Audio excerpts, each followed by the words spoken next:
ibadah itu, ya, kebaikan-kebaikan itu, ketaatan-ketaatan itu harus dilaksanakan sesuai dengan ketentuan syariat. Artinya dikerjakan berdasarkan ilmu, tidak ngawur. Kalau sholat ya berarti, kalau ibadah, entah itu sholat, puasa, zakat, haji, umroh, dan lain-lainnya, berarti harus terpenuhi rukun-rukunnya, terpenuhi syarat-syaratnya. Perkara-perkara yang membatalkan ini harus ditinggalkan, ya, supaya ibadahnya itu, ya, diterima oleh Allah Subhanahu wa Ta'ala.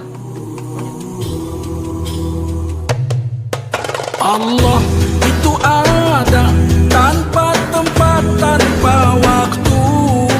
Sesuai dengan request dari ibu-ibu kemarin, kita akan membahas tentang ibadah kaum muslimat, ya, entah itu di masjid, entah itu di rumah. Kita akan membahas itu. Dalam Al-Quran, Allah Subhanahu wa Ta'ala berfirman di dalam surat An-Nisa ayat 125, Allah Subhanahu wa Ta'ala berfirman, "Wa may ya'mal minas solihati min dzakarin aw unsa wa huwa mu'min fa ulaika yadkhulunal jannah wa la yuzlamuna naqira." Saya ulang, "Wa may ya'mal minas solihat min dzakarin aw unsa wa huwa mu'min faulaika yadkhulunal jannah wa la yuzlamuna naqira." Wa may ya'mal, barang siapa mengerjakan perbuatan, minas solihat, perbuatan-perbuatan baik, kebajikan-kebajikan, ketaatan-ketaatan, min dzakarin aw unsa, baik itu laki-laki maupun perempuan, wa huwa mu'min, dan dia adalah orang yang beriman, faulaika yadkhulunal jannah, maka mereka ini akan masuk ke dalam surga, wala yuzlamuna naqira, dan mereka ini tidak akan dizolimi sedikit pun, tidak akan dianiaya sedikit pun, ya. Mereka ini tidak akan dianiaya sedikit pun, mereka akan mendapatkan haknya sebagaimana mestinya. Jadi ayat ini jelas memberikan pemahaman kepada kita sekalian bahwasanya dalam urusan ibadah kepada Allah Subhanahu wa Ta'ala, para hamba ini mempunyai hak yang sama. Mereka akan mendapatkan surga dari Allah Subhanahu wa Ta'ala. Masuk surga itu tidak melihat jenis kelamin, mau laki-laki, mau perempuan, semuanya punya kesempatan yang sama untuk masuk ke dalam surganya Allah Subhanahu wa Ta'ala. Mau ibu-ibu, mau bapak-bapak, sama, tidak ada bedanya. Jadi semuanya punya kesempatan, punya peluang yang sama-sama besar untuk masuk ke dalam surganya Allah Subhanahu wa Ta'ala. Ya, tetapi ada syaratnya. Apa syaratnya? Kita lihat tadi ayatnya, apa bunyinya? Wa huwa mu'min. Syaratnya adalah dia adalah orang yang beriman. Syaratnya harus beriman kepada Allah Subhanahu wa Ta'ala, beriman kepada baginda Rasulullah Sallallahu Alaihi Wasallam. Kalau tidak beriman kepada Allah, tidak beriman kepada baginda Rasulullah Sallallahu Alaihi Wasallam, maka pekerjaan-pekerjaan baik, amal-amal kebajikan yang dia kerjakan ini tidak akan diterima oleh Allah Subhanahu wa Ta'ala. Mau sedekahnya setiap hari, mau dikenal baik di masyarakatnya, ya, mau dia ini punya panti asuhan, punya rumah sakit, biayanya gratis, katakan seperti itu, tetapi jika dia tidak beriman kepada Allah Subhanahu wa Ta'ala, bukan orang Islam, tidak beragama Islam, maka kebaikan-kebaikan yang dia kerjakan itu tidak ada gunanya. Kenapa demikian? Karena dia telah menyia-nyiakan, karena dia telah menyampingkan, karena dia telah meninggalkan kewajiban seorang hamba yang paling agung. Jadi kewajiban kita ini banyak, ya. Kewajiban kita selaku hamba, selaku manusia, selaku makhluk ciptaan Allah Subhanahu wa Ta'ala, ciptaan Tuhan dan Tuhan yang kita yakini sebagai Tuhan itu adalah Allah, itu banyak. Dan yang paling utama, yang paling agung, yang paling pertama yang harus kita dahulukan adalah beriman kepada Allah Subhanahu wa Ta'ala. Sebelum semuanya, itu iman terlebih dahulu. Rasulullah SAW ketika beliau berdakwah di Mekah maupun di Madinah, kita tahu beliau ini lahir di Mekah, ya. Lahir di Mekah, tumbuh besar di sana, kemudian diangkat menjadi nabi di sana. Beliau menyebarkan dakwah di sana, di Mekah. Kemudian setelahnya pindah ke Madinah. Pindahnya bukan karena takut, bukan karena pengecut, tetapi semata-mata karena melaksanakan perintah Allah Subhanahu wa Ta'ala. Rasul itu ketika berdakwah, yang pertama kali beliau kerjakan adalah memahamkan tentang masalah keimanan kepada masyarakatnya. Dijelaskan bahwasanya Tuhan yang berhak disembah itu adalah Allah Subhanahu wa Ta'ala. Kita tahu di Mekah itu pada saat itu mereka ini menyembah berhala. Makanya mereka ini disebut dengan kaum musyrikin. Mereka menyekutukan Allah. Mereka menyembah berhala. Itu yang pertama kali dikerjakan oleh baginda Rasulullah SAW. Memahamkan tentang konsep tauhid. La ilaha illallah. Tidak ada yang berhak disembah melainkan Allah Subhanahu wa Ta'ala, Tuhan semesta alam, Tuhan yang tidak serupa dengan makhluknya, Tuhan yang tidak butuh kepada makhluknya, Tuhan yang kalamnya bukan berupa huruf, bukan berupa suara, bukan berupa bahasa. Tuhan yang ada tanpa tempat dan arah, Tuhan yang tidak dilalui oleh waktu dan masa. Itu adalah Allah Subhanahu wa Ta'ala. Tuhan yang kita tidak akan bisa untuk membayangkannya. Kenapa? Karena memang Tuhan itu bukan sesuatu yang diimajinasikan. Tuhan itu bukan makhluk, ya. Cukup kita meyakini dengan seyakin-yakinnya tanpa ada keraguan sedikit pun bahwa Allah Subhanahu wa Ta'ala itu ada, tidak disifati dengan sifat makhluk, ya. Dan Allah Subhanahu wa Ta'ala ada tanpa tempat dan arah. Jadi tidak boleh dikatakan Allah turun, Allah naik, Allah diam, Allah bergerak. Ini tidak boleh dikatakan seperti itu. Kenapa? Karena diam, bergerak, naik, turun, ini sifat makhluk. Allah tidak boleh disifati dengan sifat makhluk. Menyifati Allah dengan sifat makhluk, dengan sifat manusia, ini merupakan pelecehan terhadap Allah Subhanahu wa Ta'ala, ya. Dalam hadis qudsi disebutkan bahwasanya Allah Subhanahu wa Ta'ala berfirman, syatamani ibnu Adam, sebagian manusia itu melecehkan Allah. Apa kata mereka?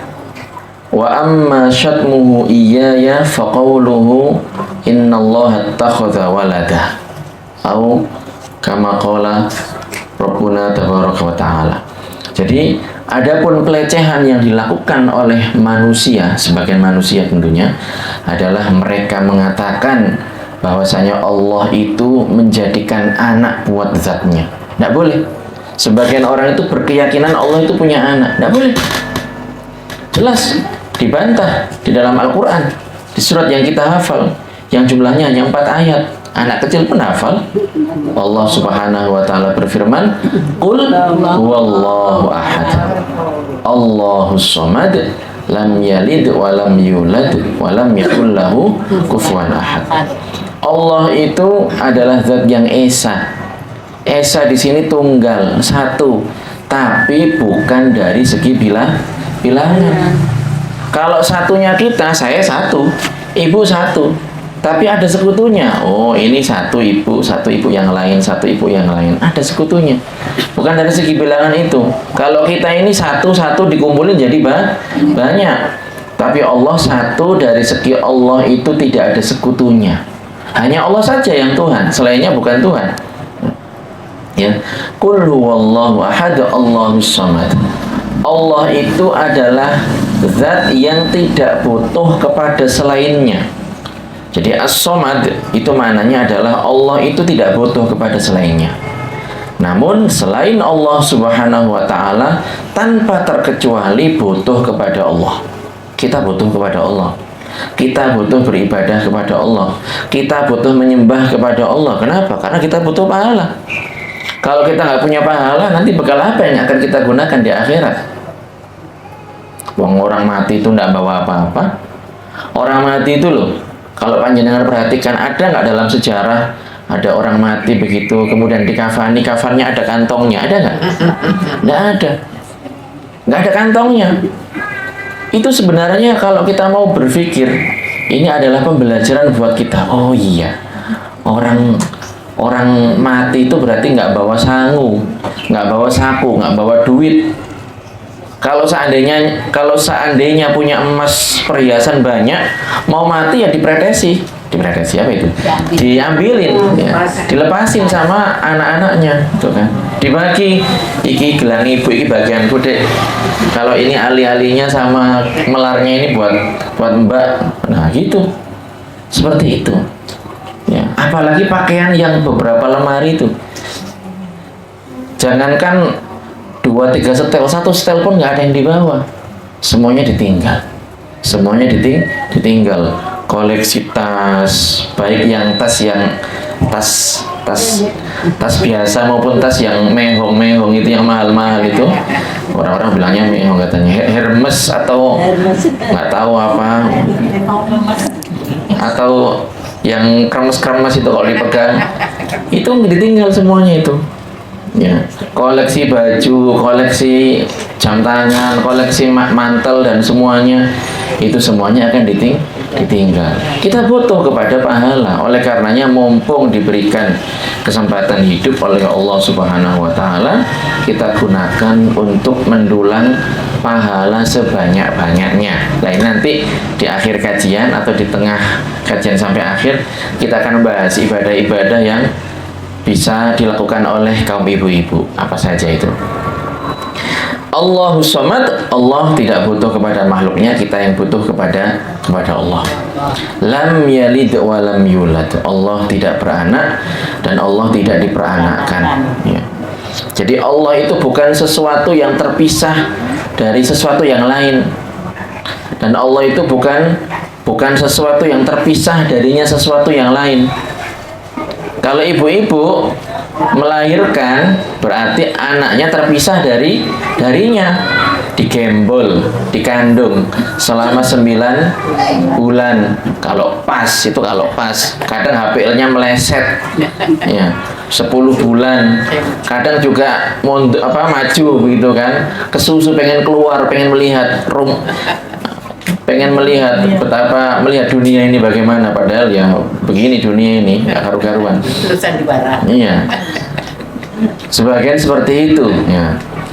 Jadi kalau anak berpisah dari ibu, nah, ibu berpisah dari anak. Pas melahirkan, awalnya kan dikandung itu, kemudian dipisah.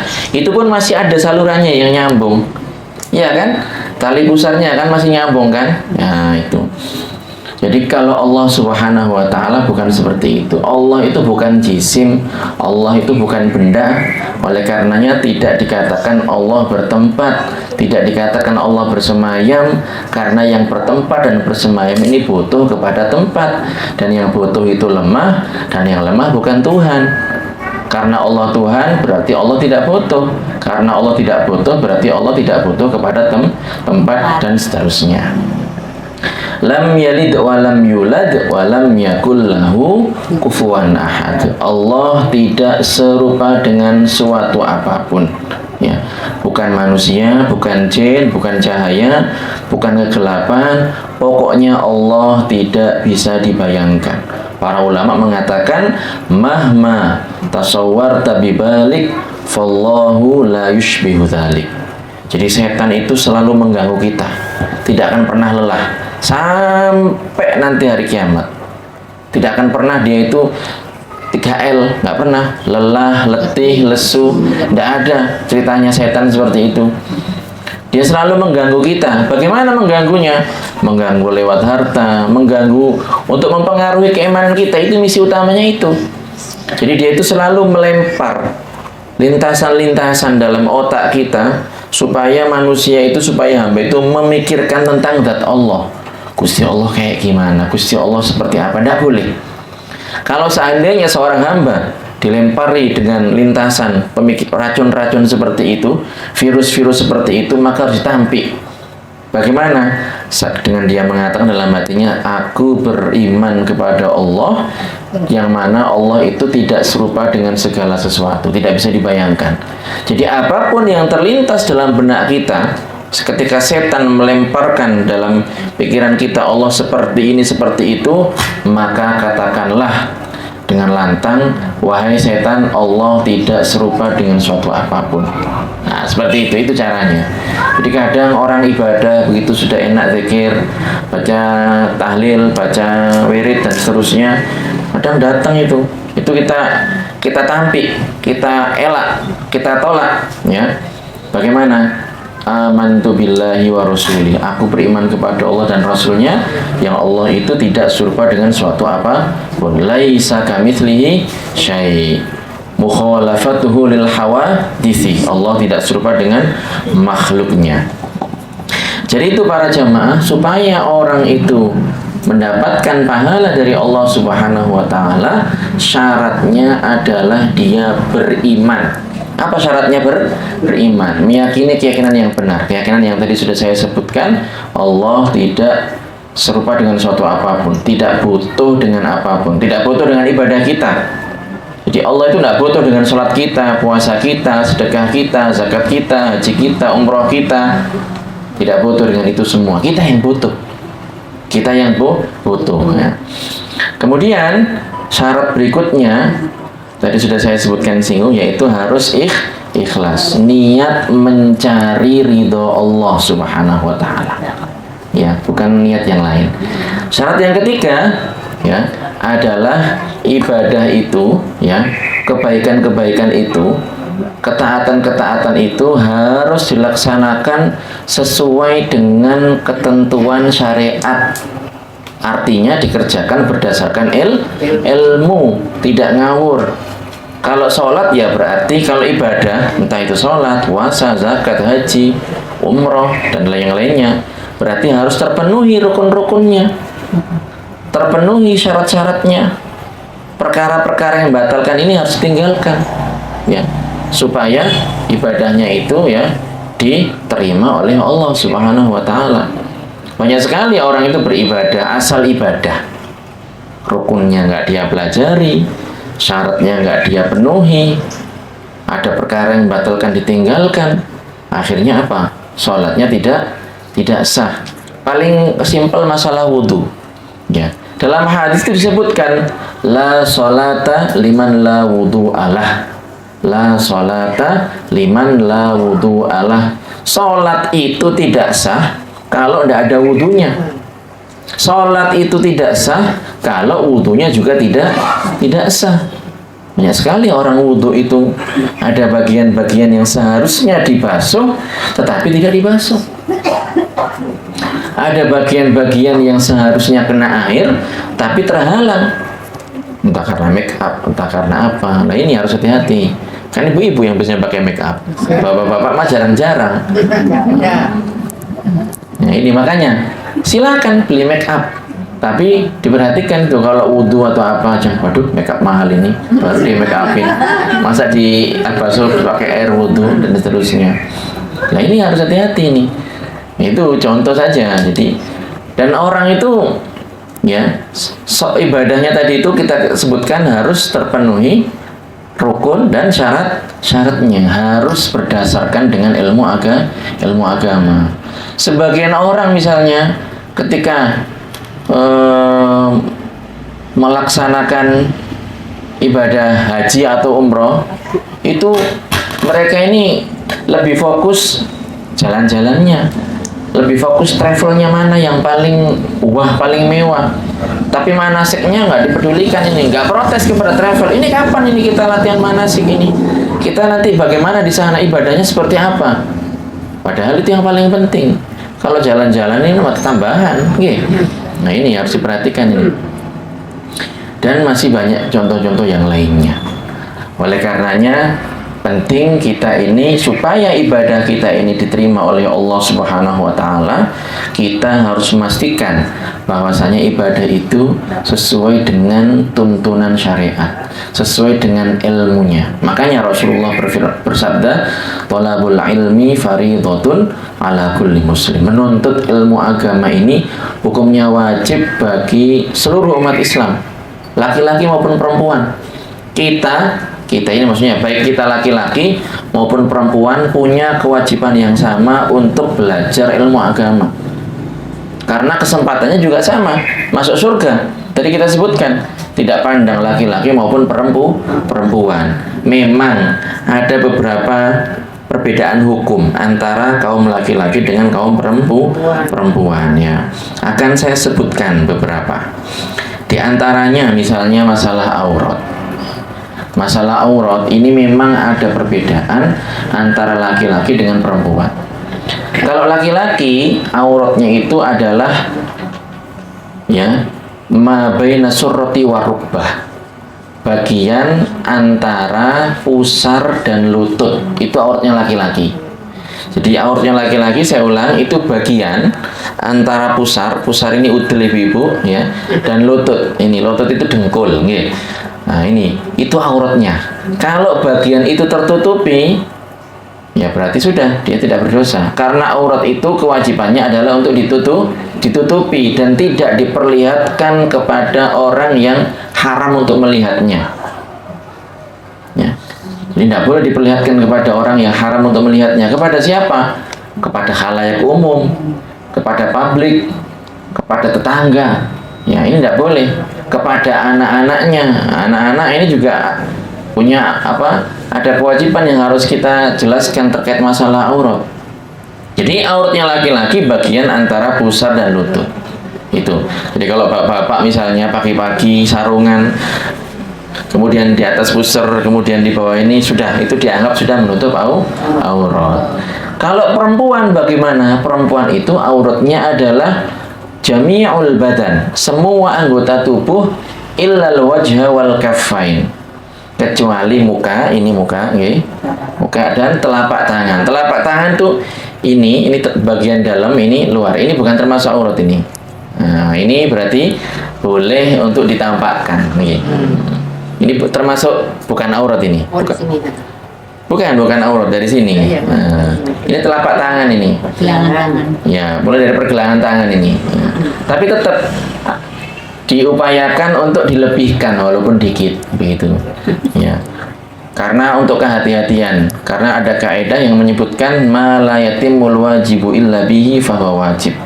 Jadi untuk menyempurnakan perkara yang menyempurnakan perkara yang wajib, itu hukumnya wajib juga. Paham ya?